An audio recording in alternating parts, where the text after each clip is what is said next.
writer that had the death sentence put upon him, Salman Rushdie. Of course, he was a Muslim, and they considered him a backsliding Muslim.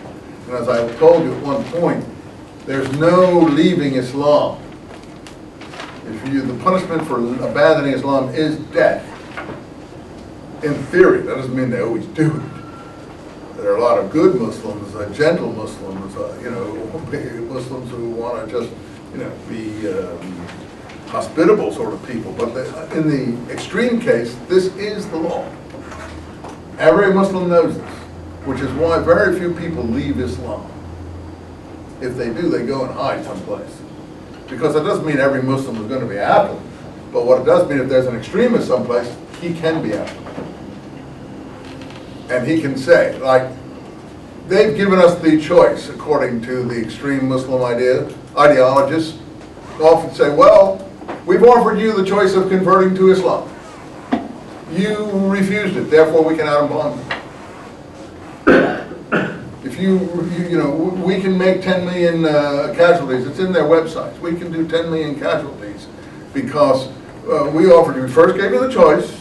You didn't accept it. I mean, I don't remember having been given the choice, but it doesn't matter. You didn't accept it, therefore it's Islam or the sword. And people don't understand what they're dealing with in the extreme case. I'm not saying this is the everyday case. The extreme case is very, very difficult. And I think that's a little bit like this period. Not quite the same, but similar. I don't think it's accidental that there is a connection there. I think it does come down through the traditions in some weird way. So we're looking at it a bit. So the Sicarii Essenes are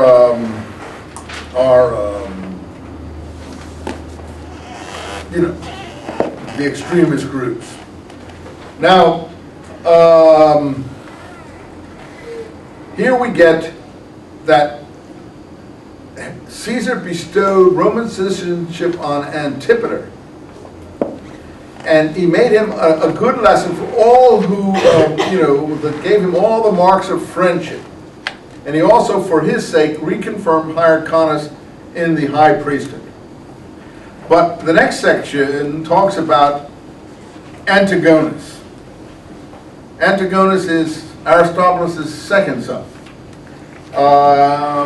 He too escaped from Rome, and he went to the Persians, and he got help from the Persians. And so he inherited from his father a craving for revolution and sedition in the beginning of chapter 2. So Antipater is commissioner of all Galilee, of all Judea. That means he's governor. Hyrcanus, Josephus says, is lethargic and spineless. Herod, his son, has been appointed governor of Galilee, overflowing with energy. And he soon found it possible to express this, and he finds Hezekiah, a bandit chief, Josephus calls him, who was overrunning the district of Galilee in Syria. Hezekiah, that's a Jewish king name. So what's going on here? This would be in the 50s. Herod's father is governor of Palestine. Hyrcanus is high priest with no real secular authority.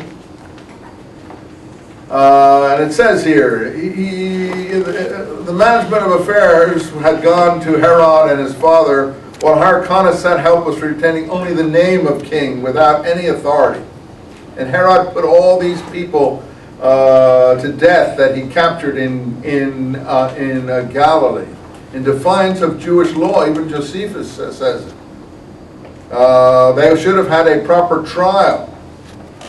So all of Herod's rise to power then is portrayed here. So he's not really Jewish. If he is, he's only superficially converted in some odd manner. And they at one point, the Sanhedrin in Antiquities wants to put him on trial for the murder of this Hezekiah person, who's a bandit chief. Now, this Hezekiah person is not an unimportant person.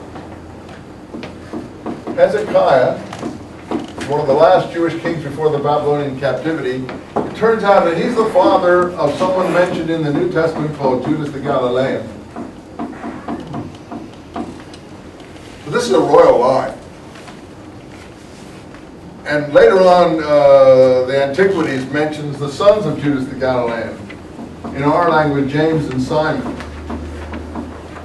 And they're crucified by the Roman governors in 48 CE, a preventive crucifixion because they felt that they were going to cause trouble.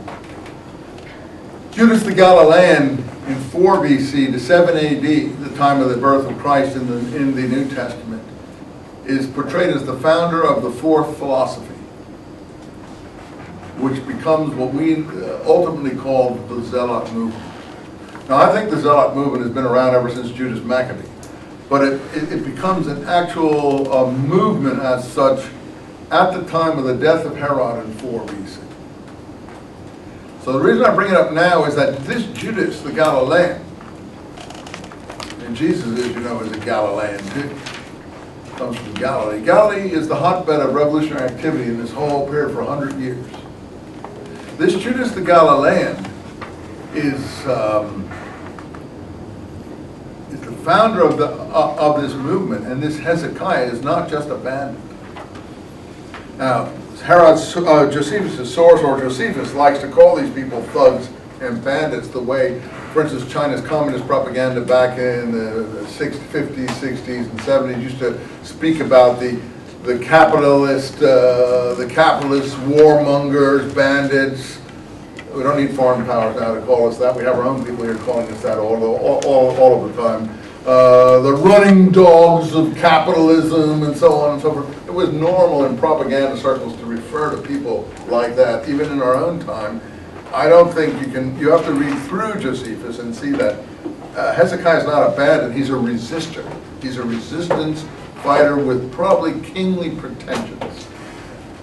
Anyway, he's executed, and now he's popular because the Sanhedrin wants to bring Herod to trial. That's in the Antiquities. And Herod comes into that Sanhedrin, that would be around 50s, 40s BC, armed, and dismisses the Sanhedrin. He's not even governor yet. Anyway, ultimately he is, his father does die, his brother is killed at one point. He has a brother called Faisal, P-H-A-S-A-E-L, according to the Greek spelling. He is killed in some manner, an older brother, but that's an Arab name, Faisal. It's used to this present day all over the Arabian Peninsula, Faisal. In any event, he marries this Mariam, she's the daughter of Alexander, the one who was beheaded. That's who